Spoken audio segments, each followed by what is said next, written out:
আমি মোহাম্মদ রফিকুল ইসলাম, তেজগাঁও কলেজে একজন প্রভাষক, পাশ করি অ্যান্টিবায়োটিক ইসলামের ইতিহাসে। তোমাদের সাথে নিয়ে আসছি খোলাফা রাশিদিনের আলোচনা। হজ প্রফেট যখন মারা যায় বা উনি যখন পৃথিবী থেকে চলে যায়, তার ওফাতের পরে আসলে সেই মদিনা কেন্দ্রিক যে স্টেটটি তৈরি হয়েছিল, মদিনা রাষ্ট্র, মদিনা সনদের উপর ভিত্তি করে পরবর্তীতে মক্কা সেখানে সংযুক্ত হয়, মানে এই যে ইসলামিক স্টেটটি তৈরি হয়, তার ভাগ্যে কি ঘটেছিল। প্রথমত সেখানে উনি মারা যাওয়ার পরেই যে শাসনটি শুরু হয় তাকে বলা হচ্ছে খোলাফায়ে রাশেদিন বা চার খলিফার শাসন। এখানে প্রথম খলিফা ছিলেন হচ্ছে হযরত আবু বকর রাদিয়াল্লাহু তাআলা আনহু। ওনাকে বলা হচ্ছে ইসলামের রক্ষক। এখন কথা হচ্ছে যে এই যে প্রথম শাসক আবু বকর রাদিয়াল্লাহু তাআলা আনহুকে কেন আমরা ইসলামের রক্ষক বলছি? কারণ উনি দায়িত্ব পাওয়ার পরই তাকে হচ্ছে বৃদ্ধা যুদ্ধ বা বন্ড নবীদের দমন করার চেষ্টাটা করতে হয় এবং জাকাত অস্বীকারীদেরকেও দমন করতে হয়। ব্যাপারটা হচ্ছে যখন প্রফেট মারা গেল তখন আরবের কিছু কিছু অত্যন্ত চতুর মানুষ বা ভণ্ড মানুষ বা তারা মনে করলো যে প্রফেট তো নাই, তারা কাজ করি, আমি নিজেকে প্রফেটের উত্তরসূরি বলে ফেলি। এখন প্রফেট তো ঠিক স্ট্রিক্টলি বলে গিয়েছেন যে উনি হচ্ছেন শেষ নবী, মানে খাতেমুল আম্বিয়া, মানে খাতেমুল নবী, মানে তারপর তার না নবুয়ত নাই, নবুয়ত থাকতে পারে না, স্পষ্ট করে বলে গেছেন। তার মানে যারা নবুয়তের দাবি করতেছেন তারা তো আর নবী না। যদি তারা নবী না হয় তারা কি? তারা ভণ্ড নবী। তাহলে এই ভণ্ড নবীরা কি করবে? ভণ্ড নবীরা করবে হচ্ছে ইসলামের ক্ষতি। তো এই জায়গা থেকে আবু বকর রাদিয়াল্লাহু তাআলা আনহুকে প্রথমেই হচ্ছে এই ভণ্ড নবীদের বিরুদ্ধে যুদ্ধ করে এবং বিভিন্নভাবে এদেরকে দমন করতে হয়। দ্বিতীয় যে কাজটা ছিল যে প্রফেট তো নাই, তো জাকাত কেন দিব? মানে আমি তো এখন এক কাজ করি, জাকাতটা না দেওয়া শুরু করি। এখন ইসলামিক সিস্টেমের জাকাত হচ্ছে একটা খুবই গুরুত্বপূর্ণ একটা ভিত্তি। এই গুরুত্বপূর্ণ ভিত্তি যে জাকাত, তাকে অস্বীকার করলে তো ইসলামটাই মানে পরিপূর্ণভাবে থাকতেছে না। এই জায়গা থেকে আবু বকর রাদিয়াল্লাহু তাআলা আনহুকে জাকাত অস্বীকারীদের বিরুদ্ধেও দমন বা এদেরকেও দমন করতে হয়। এবং এই জায়গা থেকে তিনি উদাত্ত কণ্ঠে ঘোষণা করেন, নামাজ ও জাকাতের মধ্যে কোনো পার্থক্য নেই। মানে আপনি যদি ইসলামের উপরে প্রতিষ্ঠিত থাকেন, আপনাকে যেভাবে নামাজ পড়তে হবে, যেভাবে রোজা রাখতে হবে, ঠিক বা যেভাবে সাওম পালন করতে হবে, ঠিক একইভাবে আপনাকে জাকাতও দিতে হবে।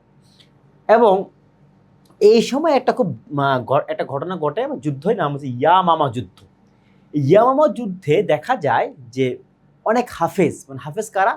এই যারা সম্পূর্ণ কোরআন শরীফকে হিফজ করেছে, মানে তারা কোরআন শরীফকে মুখস্থ করে ফেলছে, এই হাফেজদের মৃত্যু হয়।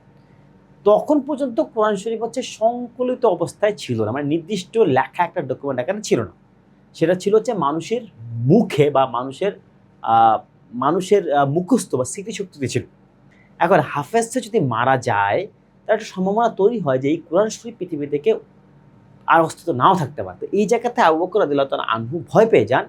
ভয় পেয়ে ইনি যায়েদ ইবনে সাবিত রাদিয়াল্লাহু তাআলা আনহুর নেতৃত্বে কি করেন? তিনি একটা উদ্যোগ নেন। সেটা হচ্ছে কুরআন সংগ্রহের বা সংকলনের উদ্যোগ। মানে তার সময় এসে প্রথমবারের মতো সম্পূর্ণ কোরআন শরীফ হচ্ছে একটা বইয়ের রূপ লাভ করে এবং তাকে বলা হয় হচ্ছে আস-সিদ্দিক বা সত্যনিষ্ঠ। মানে আবু বকর আস-সিদ্দিক, তাকে বলা হচ্ছে সত্যনিষ্ঠ। এখন আমরা এরপরে যদি দেখি, এরপরে আসা হচ্ছে হযরত ওমর রাদিয়াল্লাহু তাআলা আনহু। ওনাকে আমরা বলি বেসিক্যালি হচ্ছে শ্রেষ্ঠ শাসক।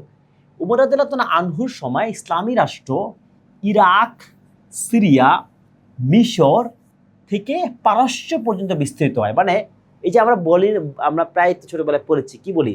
অর্ধজাহানের বাদশাহ ওমর, তাই না?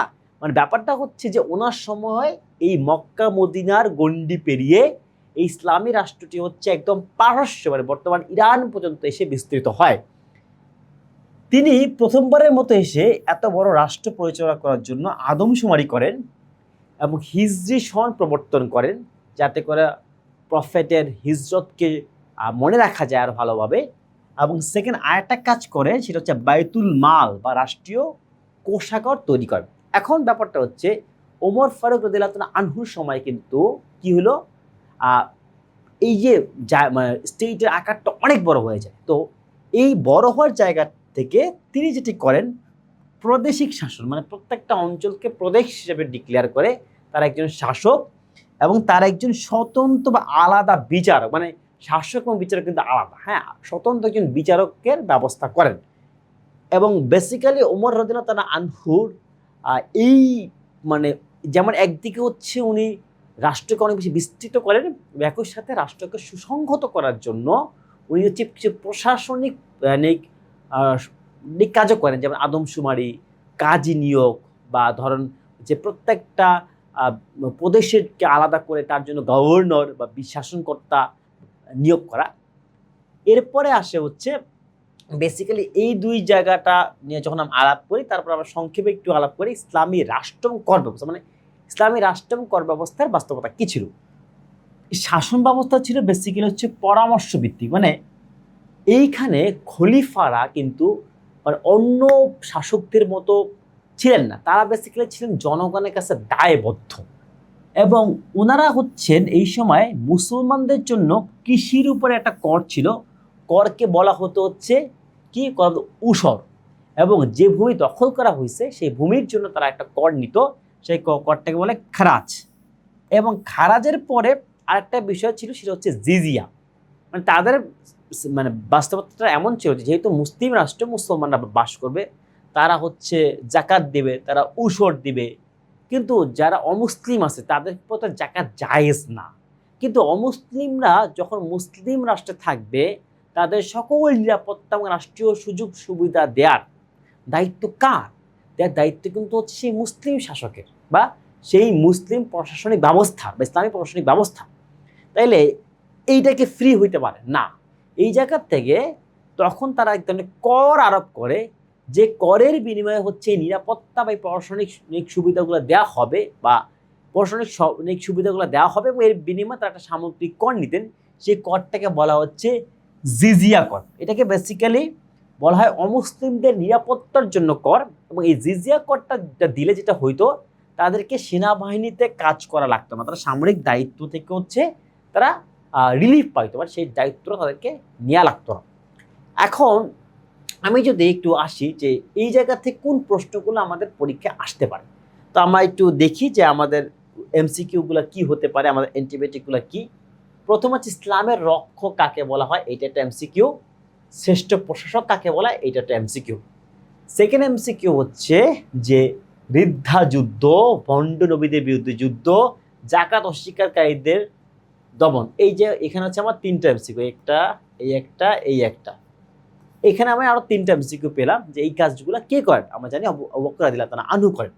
সেকেন্ড হচ্ছে কোরআন সংকলন করেন কে বা কার সময় কোরআন সংকলিত হয়, এটা একটা এমসিকিউ, আবু বকর রাদিয়াল্লাহু তাআলা আনহুর সময়। সেকেন্ড এমসিকিউ হচ্ছে কার নেতৃত্বে হয়। বেসিক্যালি কিন্তু কোরআন সংকলনের উদ্যোগটা গ্রহণ করে আবু বকর রাদিয়াল্লাহু তাআলা আনহু, কিন্তু কোরআন সংকলন কিন্তু উনি করেন না, করেন হচ্ছে যায়েদ ইবনে সাবিত রাদিয়াল্লাহু তাআলা আনহু। আচ্ছা, এরপরে আসি যে ওনাকে বলা হতো হচ্ছে as-সিদ্দিক, তাকে as-সিদ্দিক নামে হচ্ছে আমরা বেশি মানে তারকে একটা উপাধি হিসেবে আমরা জেনে থাকি। ওমর ফারুক রাদিয়াল্লাহু তাআলা আনহুর সময় সবচেয়ে বেশি বিস্তৃত হয় মুসলিম রাষ্ট্র। সেকেন্ড ব্যাপারটা হচ্ছে তিনি কিছু প্রশাসনিক সংস্কার করেন। তিনি কোন কোন প্রশাসনিক সংস্কার করেন, এটা একটা খুব গুরুত্বপূর্ণ একটা এমসিকিউ। সেকেন্ড এরপর একটা এমসিকিউ হচ্ছে তিনি ন্যায় বিচারের জন্য কোন উপাধি পান, তিনি পান আল ফারুক। ওমর, এই জন্য আমরা কিন্তু ওমর রাদিয়াল্লাহু তাআলা আনহুকে প্রায় সময় বলি ওমর ফারুক, তাই না? এবং সেকেন্ড ব্যাপারটা হচ্ছে তিনি কোন কোন প্রশাসনিক সংস্কার করেন, এর ভিতরে এত আছে প্রাদেশিক শাসন এবং স্বতন্ত্র বিচার ব্যবস্থা। তো এখন যদি আমরা একটু অ্যাজ এ হোল দেখি ইসলামী রাষ্ট্র এবং কর ব্যবস্থায় কেমন ছিল, এখানে প্রথম প্রশ্ন হচ্ছে ইসলামী রাষ্ট্র কি ভিত্তিক ছিল? কর্তৃত্ব পরায়ণ ছিল না, গণতান্ত্রিক ছিল হচ্ছে পরামর্শ ভিত্তিক বা সুরা ভিত্তিক। সেকেন্ড হচ্ছে খলিফারা কার কাছে দায়বদ্ধ ছিল। সেকেন্ড এমসিকিউ, খলিফারা কিন্তু দায়বদ্ধ ছিল জনগণের কাছে। থার্ড হচ্ছে উসর কি জিনিস, এটা একটা এমসিকিউ। খারাজ কি জিনিস, এটা একটা এমসিকিউ। এরপর শেষ এমসিকিউটা হচ্ছে জিজিয়া কি জিনিস।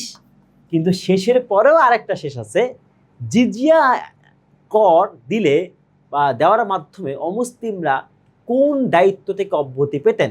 অমুসলিমরা হচ্ছে সামরিক দায়িত্ব থেকে অব্যাহতি পেতেন।